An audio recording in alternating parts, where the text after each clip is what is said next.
எப்பிராயீம் எனக்கு அருமையான குமாரன் அல்லவோ?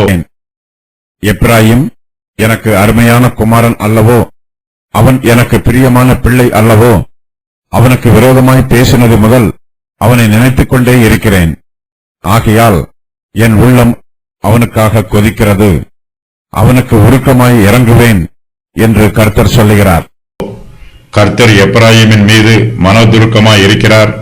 எப்பிராயீமுக்கு கர்த்தருடைய கண்களில் கிருபையும் இரக்கமும் கிடைத்திருக்கிறது. கர்த்தர் எப்பிராயீமை தமக்கு அருமையான குமாரனாக அங்கீகரிக்கிறார். அவன் தமக்கு பிரியமான பிள்ளை என்று கர்த்தர் சாட்சி சொல்லுகிறார். எப்பிராயீம் பணியாத மாடு போல கர்த்தருக்கு கீழ்ப்படியாமல் இருந்தாலும் அவன் கர்த்தருக்கு அருமையான குமாரனாகவும் அவருக்கு பிரியமான பிள்ளையாகவும் இருக்கிறான். எப்பிராயீம் கெட்ட குமாரனாக இருந்தாலும் தன் தகப்பனுக்கு சிரேஷ்ட புத்திரனாய் இருக்கிறான்.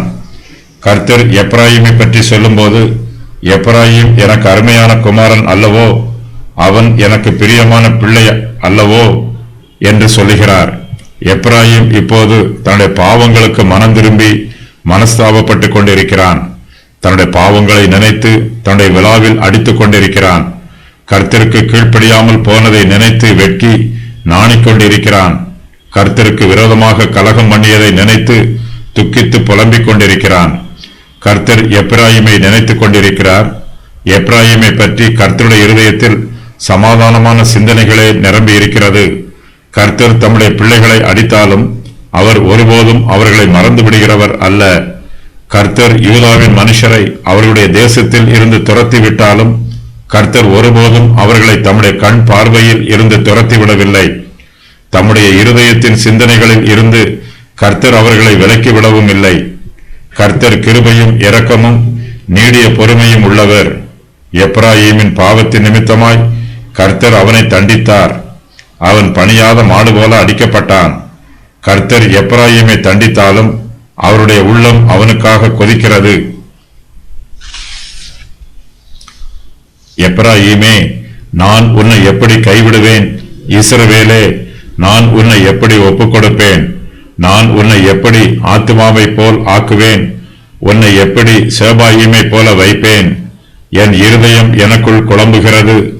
என் பரிதாபங்கள் ஏகமாய் பொங்குகிறது. என் உக்கிர கோபத்தின்படியே செய்ய மாட்டேன். எப்பிராயீமை அழிக்கும்படி திரும்ப மாட்டேன்.